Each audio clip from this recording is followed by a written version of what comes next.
Olá pessoal, bem-vindo a mais este tópico. Agora nós iremos tratar de viga Geber.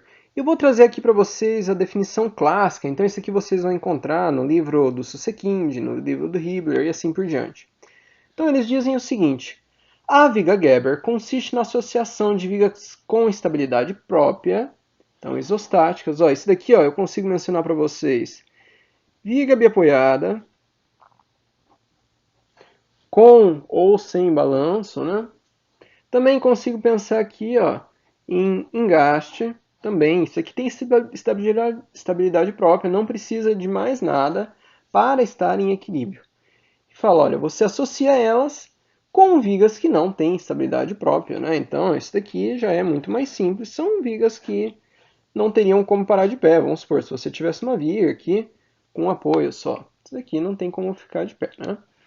E nesta associação, as vigas com estabilidade própria suprem as demais. Então, essas aqui vão suprir essas daqui dos vínculos que lhe faltam, ficando o conjunto estável. Então, esta composição vai deixar o conjunto estável.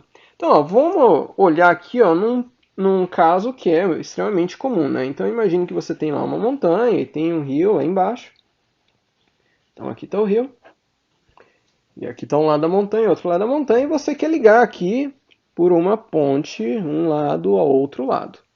E suponhamos né, que você quer fazer aqui uma ponte, então vou colocar uma seção qualquer aqui, e que você consegue aqui levar dois pilares. Então, um pilar aqui, um outro pilar aqui. Então, o que acontece? Essa viga, do jeito que ela está, vamos pensar como que a gente transforma isso daqui para um diagrama unifilar. Né? Então, ó, aqui está a minha viga. E nesse encontro na cabeceira da ponte, na verdade, aqui você vai pegar e fazer algum tipo de fundação para que isso aqui vire um apoio. Né? Então, o pilar também vai funcionar como um apoio.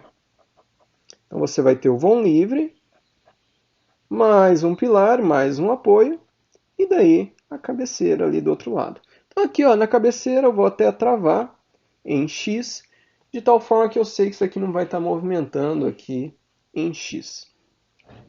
Veja o que acontece aqui. Ó. Eu tenho uma reação aqui que eu não sei, outra aqui, outra aqui, outra aqui e outra aqui. Então eu tenho 5 reações.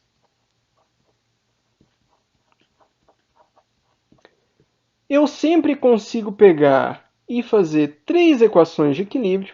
Então essas equações de equilíbrio é o quê? Isso aqui ó, é somatória das forças em x igual somatória das forças em y. E somatória de momento igual a zero. Então são 3 equações, só que eu tenho 2 reações.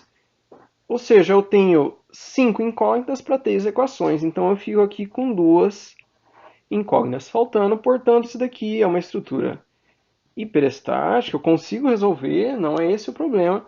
Mas ele tem 2 graus de hiperasticidade. Bom, é interessante que eu transforme essa viga em uma viga isostática. Por quê? Porque vamos supor que eu tenho um recalque aqui. Se essa viga ela for isostática, ela não vai adicionar nenhum esforço interno. Uma vez que, se ela for hiperestática, ela vai.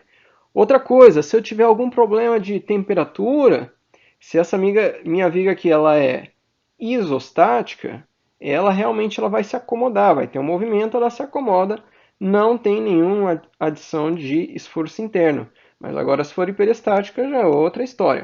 Então, olha, uma proposta que o pessoal vai fazer muito, e você vai ver isso daí bastante em estruturas correntes, é pegar e adicionar rótulas. Então, as rótulas, suponhamos que eu coloque aqui 2 rótulas. Então, eu estou colocando em verde, já que os outros estavam em vermelho, tá? Ó, se eu coloco 2 rótulas, eu pego e consigo falar em cada rótula dessa, eu consigo falar, ó, o somatório de momento nessa rótula é igual a zero. Então eu passo a ter mais 2 equações. Então veja, eu estava com um problema aqui que eu tinha 2 graus de praticidade. Agora eu tenho 2 equações mais as 3 equações de equilíbrio. eu tenho 5 reações. Agora, esse sistema aqui está isostático e eu consigo utilizar de todos os benefícios de ter um sistema isostático. Sempre existe aí a pergunta de como é que eu faço essas rótulas. O que isso daqui quer dizer na verdade, né? Então, uma história que o pessoal faz é criar o que o pessoal chama de dente-Geber. O dente-Geber é como se você tivesse aqui na tua viga. Essa viga ela tem um dente do lado inferior, essa tem um dente do lado superior, e essa daqui encaixa, como se fosse Tetris, né? Eu estava com bastante paciência hoje, eu fiz um protótipo disso. Então, ó, veja bem, aqui está um lado, então esse daqui equivale a esse lado, o outro lado dessa tua viga. E o que acontece? Eu tenho as fundações aqui nas cabeceiras, que funcionam como apoios, e eu tenho aqui também os pilares, né? E aqui eu passo a ter esse vão livre, né? Então o que acontece? Tanto esta quanto este lado, essa parte aqui que eu falei para vocês, isso aqui tem estabilidade própria, isso aqui é uma viga biapoiada, não precisava de mais nada no mundo para que ela sobrevivesse. Mas daí o que acontece? Você colocou essas partes na sua ponte e é muito comum o que vai fazer? Vai vir uma treliça aqui de um dos lados e ela chama-se treliça lançadeira. Ela vai pegar, se lançar até o próximo lado e essa treliça dentro dela ela vai pegar e carregar a viga que não tem estabilidade própria, que é essa daqui. E o que vai acontecer? Chegou nesse ponto, abaixa e aqui está tudo conectado. Essa viga aqui, ela está isostática. Então veja que se ela tivesse tudo contínua, é o caso que eu mostrei aqui em vermelho, em que está uma viga hiperestática. No momento que eu fiz isso, ela é uma estrutura isostática. Veja bem, e você fala para mim, poxa, por que você falou que aqui é uma rótula? A rótula, primeira coisa, a ideia é que ela não transfira momento. Olha, vou até tirar aqui para tirar aqui para conseguir mover, ó. O que acontece? É muito comum você fazer lá em loco exatamente o que eu fiz aqui. Eu coloquei uma borracha aqui. O que é essa borracha? Ela pega e permite que tenha uma certa rotação aqui, ó. Claro que o tamanho da borracha aqui vai depender dos esforços atuantes, né, do esforço gravitacional e assim por diante, do trem tipo também, mas também vai depender do tanto de rotação que você vai estar permitindo aqui. Ó. Veja que se eu rotaciono essa daqui, nada rotaciona lá. E esse dente-Geber realmente ele permite isso. Veja que do outro lado eu tive o mesmo cuidado. E outra coisa, aqui ó, na cabeça dos pilares eu também fiz a mesma coisa. Por quê? A ideia é que em cima desses pilares você está só acomodando sobre os pilares e eles permitem que você tenha uma rotação. Olha, é muito mais comum a gente fazer esse triângulo. A representação do triângulo, eu gosto dela, mas é que eu tive muita dificuldade de fazer. Eu até fiz um triângulozinho ali. Mas olha, eu poderia ter colocado 2 triângulos aqui.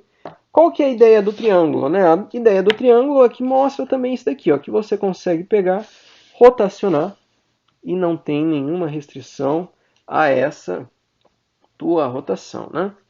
Bom, o dente-Geber, como eu acabei de mostrar aqui para vocês, né, ele é muito interessante se você está trabalhando com vigas pré-moldadas ou moldadas em loco, mas que sejam em concreto. Né? Até no final do vídeo, lá nos comentários, eu vou colocar o vídeo de uma treliça içadeira ali na Dom Pedro, que foi feita uma ponte dessa daqui. E um dos meus alunos, ele pegou e enviou, quando estavam fazendo a ponte, ele falou, professor, olha só, acabei de ver aquilo que você falou em sala. Quando o pessoal vai fazer isso aqui em metálica, é um pouquinho diferente. Então vamos tirar o nosso protótipo daqui. Em metálica, o que acontece é o seguinte, geralmente você vai ter lá um perfil I, né? Agora, isso aqui é a seção, mas na verdade de lado você vai ver as mesas. E daí termina aqui. Então aqui, suponhamos que eu estou querendo fazer essa região, só que agora não em concreto, em estrutura metálica. O que o pessoal faz é o seguinte, coloca aqui mais um perfil I. E bem aqui, ele vem e coloca uma chapa de ligação. Só que essa chapa de ligação, ela vai ter parafusos que estão bem próximos do seu centro de gravidade. O que acontece? A hora que você tem esses parafusos bem próximos, se você tenta pegar e rotacionar essa viga aqui, o binário que é formado aqui ele é muito pequeno. Então, apesar de transferir um pouco de momento, por causa dessa ligação, você não consegue transferir tanto momento assim e é considerado uma rótula. Se você quisesse deixar rígido e contínuo, o que você ia ter que fazer? Você ia ter que pegar e colocar outra tala aqui em cima, outra aqui embaixo e parafusar também com as mesas. Daí sim você consegue transferir todo o momento. Mas veja, só para mostrar a diferença, né, do ponto de vista aqui prático do que acontece nas vigas de concreto e o que acontece nas vigas de aço, para que você tenha a sua viga Gerber. Bom, na sequência aí alguns exemplos. Obrigado.